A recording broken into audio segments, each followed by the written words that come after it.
Shalom à tous. Alors ici voici notre vidéo donc sur Google Earth. Donc pour vous partager un mystère que j'ai découvert sur Google Earth. Et, euh, et c'est en cherchant en fait les pierres que Josué a mis dans le Jourdain que j'ai découvert ce mystère. En fait, je recherchais dans les Saintes Écritures avec Google Earth si on pouvait voir les 12 pierres que Josué avait mis dans le Jourdain. Enfin, dans le Jourdain, on ne peut pas les voir parce qu'elles sont dans le Jourdain, mais aussi les pierres qu'il avait mis à l'extérieur du Jourdain, en fait. Et parce qu'il y a un endroit où Josué a mis 12 pierres, selon les 12 tribus d'Israël, a fait mettre 12 pierres par un homme de chaque tribu d'Israël en mémoire justement du passage du Jourdain, quand le Jourdain s'est ouvert, lorsque les sacrificateurs qui portaient l'arche ont mis les pieds dans l'eau du Jourdain. Le Jourdain donc a cessé de couler et donc s'est partagé et a permis au peuple de passer tant que les sacrificateurs étaient au milieu du Jourdain. Donc Josué a fait mettre 12 pierres dans le Jourdain en souvenir.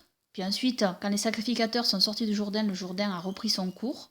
Et puis ensuite, il a aussi fait mettre 12 pierres sur un site donc, où étaient les Israélites au-delà du Jourdain. Donc en mémoire. Et alors, en recherchant ces pierres, si on pouvait les voir sur Google Earth, j'ai fait une découverte assez étrange que je vais vous partager. C'est pour ça que ça s'appelle un mystère en Israël sur Google Earth. Donc, j'ai vu aussi que sur Google Earth, en fait, il y avait énormément de découvertes qui avaient été faites, des découvertes archéologiques qui avaient été faites par Google Earth et que les archéologues n'avaient pas vu, ils ne pouvaient pas voir. Et c'est vrai qu'avec Google Earth, ils ont découvert d'autres sites archéologiques. Et donc, voilà, je vais vous partager ce que j'ai découvert. Alors, je ne sais pas si d'autres personnes connaissent cet endroit et ce site.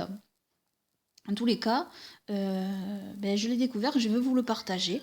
Et c'est assez étrange en fait, mais je vais vous faire part de ce à quoi ça me fait penser. Après, vous ferez votre propre idée sur la question. Alors bon, je suis allée donc côté du Jourdain, en face de Jéricho, parce que c'était ma recherche pour le passage de Josué et des Israélites. Donc.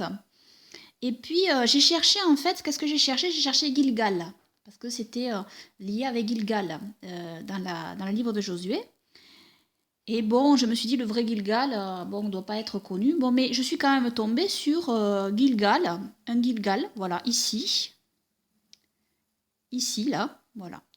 Et voilà, bon, alors, ce que j'ai fait, j'ai regardé, ah bon, mais je me suis dit, bon, c'est une ville moderne de maintenant, quoi. Ils l'ont nommé Gilgal, mais ça ne veut pas dire que c'était le Gilgal des temps bibliques.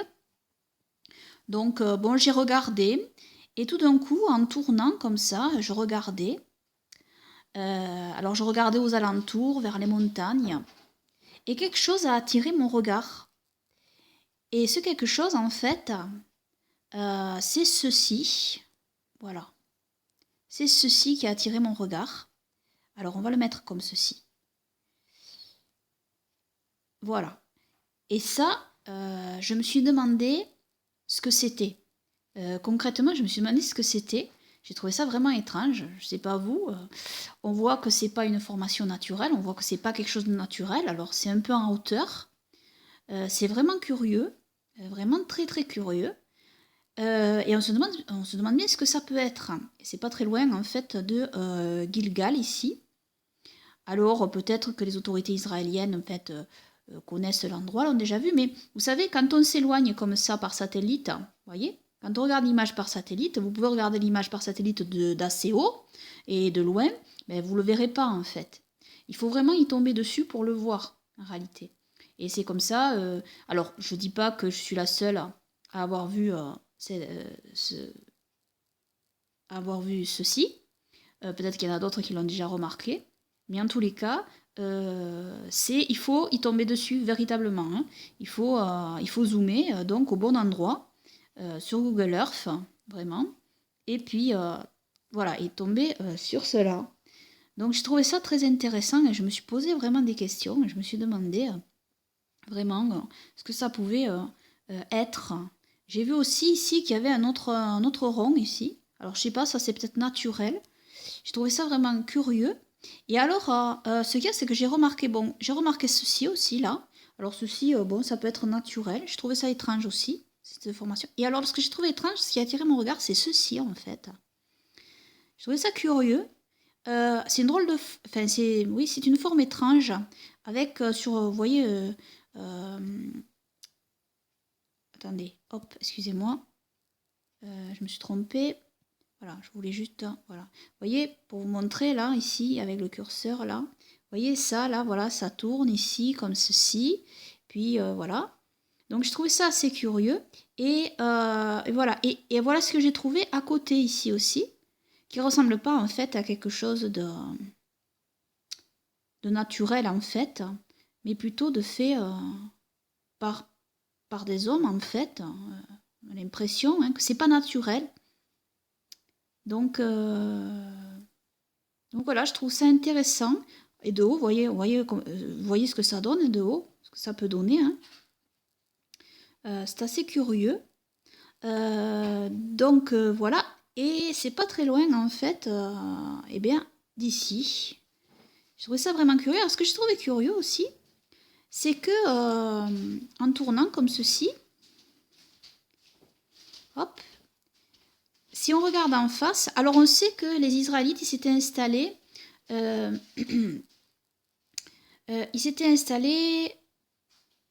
à l'est de Jéricho, en fait. Et quand on regarde comme ceci, voilà, vous voyez Jéricho ici, en haut, et en fait on se rend compte que cet endroit-là, ici, est à l'est de Jéricho. Alors je ne dis pas que c'était l'endroit où les Israélites s'étaient installés à un moment donné, mais c'est étrange, je trouve quand même. Je trouve ça curieux. C'est en face de Jéricho. Et aussi, bien, c'est en face du Jourdain. Hein. Voilà. Vous voyez, en face, là-bas, vous avez donc le Jourdain. Donc, voilà. Et ici, vous avez Jéricho en face. On sait qu'il s'était installé dans la plaine de Jéricho. Alors, le mot plaine, c'est Arava, hein, en hébreu. Et c'est le désert de Jéricho. Vous voyez, autour, quand même, c'est assez désertique, en fait. Et ils étaient donc situés à l'est de Jéricho. Alors je ne dis pas que c'était le gîte où étaient installés les Israélites, comme décrit dans le livre de Josué. Je ne dis pas du tout ça, je n'en sais rien en fait. Alors Gilgal, il faut savoir que ça signifie roue. Hein. Alors j'ai pensé aussi à ça, je me suis dit, bon, ça ressemble à une roue. Mais alors après, ce que j'ai découvert, j'ai regardé quand même. Et puis j'ai découvert que, je vais vous montrer autre chose, que ça semblerait ressembler en fait aux vestiges d'une forteresse. Parce que voici ce qu'on a retrouvé, donc je vais vous montrer. Voici donc ce qui serait les vestiges d'une forteresse viking. Voilà. Les vestiges d'une forteresse viking. Alors on voit un cercle et puis une croix au milieu. Et donc ça, ce serait en fait une forteresse viking. Alors, il est possible donc que ce rond, ce rond que nous voyons là, soit une forteresse. On va voir combien elle mesure. Hein. J'avais mesuré, elle est plus grande en fait que l'arche de Noé, hein, quand même. Hein. J'avais voir ma vidéo hein, sur l'arche de Noé, l'arche de Noé trouvée sur Google Earth, point d'interrogation, hein, parce que ce n'est pas sûr que ce soit l'arche de Noé que j'ai trouvée, mais enfin j'avais partagé cela, ce qui pourrait être l'arche de Noé, ce qui n'est pas sûr. Et bon, la distance est plus grande ici, voilà, 179 mètres.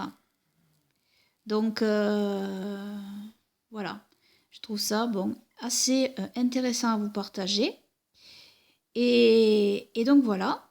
Alors après, voilà. Alors vous faites votre propre idée de ce que cela pourrait être. Hein. Et je trouve ça très très étrange quand même. Et alors ce qui est étrange, c'est que ça a l'air d'être un relief en fait. Vous voyez, il y a un relief. Et ça a l'air d'être sur la roche. Hein. Alors je sais pas, ça n'a pas l'air d'être du sable en fait. Hein. Alors il y a l'air d'avoir des portes, vous voyez, là ici. Il y a l'air d'avoir des portes quand même. Et on dirait donc possiblement une forteresse. Donc moi je crois que c'est possiblement une forteresse. Alors est-ce que c'est une forteresse construite par les Israélites? C'est une possibilité, hein, en face de Jéricho. Alors dans cette forteresse, à mon sens, tous les Israélites n'entraient pas, mais c'était peut-être une forteresse d'avant-garde. Et puis les Israélites étaient un peu plus bas. Et cette forteresse, c'était avec donc tous les guerriers d'Israël qui étaient là et qui surveillaient. Qui aurait été construite peut-être par les Israélites et par Josué, ou alors pas du tout, ou alors c'est une forteresse qui était là avant l'arrivée des Israélites. Hein. C'est possible aussi, hein. On ne sait pas du tout. Une forteresse à Gilgal, donc, parce que ça serait ici la région de Gilgal. Donc voilà, bon, toutes les questions restent posées. Hein. Je vous partage juste cela. Donc voilà. Voilà pour cela. Après, il y a... je suis allée donc rechercher aussi au Golan. Parce qu'au Golan, il faut savoir que aurait été retrouvé donc, enfin ce qui pense être la tombe d'un géant en fait, du géant décrit dans la Torah. Alors j'ai oublié son nom là, je n'ai plus son nom en tête. Enfin c'est dans la région Og, voilà, la tombe de Og, roi de Bazan. Enfin, il pense que ce serait possiblement sa tombe. Et elle aurait été retrouvée donc dans la région du Golan. Alors la région du Golan se trouve ici. Hein. Donc voilà. Et alors moi, je suis allée voir donc cette région. Et ce qui est très très étrange, c'est que j'ai trouvé aussi en fait ce qui ressemblerait à d'autres vestiges en fait. Sur Google Earth, alors peut-être que ces vestiges sont connus, j'en sais rien, mais apparemment la région en regorge, hein, qu'on voit visiblement sur Google Earth. Et ça, alors à côté de cette ville, Hortal, là, j'ai trouvé des choses très très intéressantes, donc. Alors si je les retrouve, voilà. Voilà. J'ai trouvé par exemple ceci, je vais vous montrer, comme ceci, voilà. Alors ça, hein, ce sont des vestiges, hein, clairement. Alors des vestiges de quelle époque, je ne sais pas. Alors vous voyez, c'est une forteresse, elle est moins ronde que celle que j'ai montrée dans la région qui serait celle de Gilgal, et avec une croix au milieu, vous voyez, avec des portes aussi. Et on retrouve beaucoup de cela dans la région donc, du Golan, hein. Et sur Google Earth, c'est assez frappant. Hein. Voilà. J'avais aussi trouvé... enfin, il y a beaucoup, vous voyez là. Voilà. Un rond aussi qu'on voit visiblement. Hein, qui donc ressemble donc à un vestige. Hein. Donc il y en a beaucoup dans la région. Là, regardez là. Ici aussi. Hein.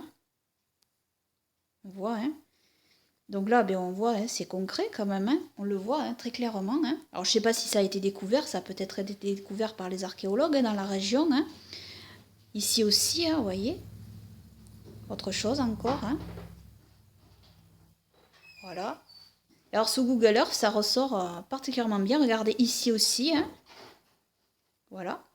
On voit très bien que c'est pas quelque chose de moderne, hein, que c'est pas ici aussi. Hein. Alors la région, en fait, semble... J'avais trouvé aussi ce qui ressemblait, en fait, à quelque chose d'assez grand. Vous voyez, ici aussi, hein. Et on voit très bien une forme, là, avec des portes d'entrée, etc. Voilà, c'est extrêmement intéressant. Et ici aussi, regardez. Regardez cette forme, ici. Voilà. Je trouve ça très, très, très intéressant à découvrir et à regarder. Donc je trouve ça vraiment très intéressant à vous partager. Et voilà ce qu'on peut, on peut découvrir aussi voilà, sur Google Earth. Donc voilà, bien, le mystère donc, que j'ai trouvé en cherchant donc, les 12 pierres de Josué, enfin, que Josué avait fait mettre, correspondant aux 12 tribus d'Israël, que je n'ai pas trouvé. Hein. Donc bon, c'est pas grave, hein, mais en même temps, ça m'a fait trouver voilà, cela. Voilà. En cherchant une chose, j'en ai trouvé une autre. Et je trouve ça très intéressant à vous partager. Donc, voilà. Et en conclusion, je dis que toute la gloire, les honneurs, les remerciements et l'adoration et les louanges reviennent seulement à Yahweh, Jéhovah, notre Elohim et notre roi, et à notre Seigneur et Sauveur Yahushua, notre Elohim et notre roi pour toujours, et que son règne vienne. Amen, amen.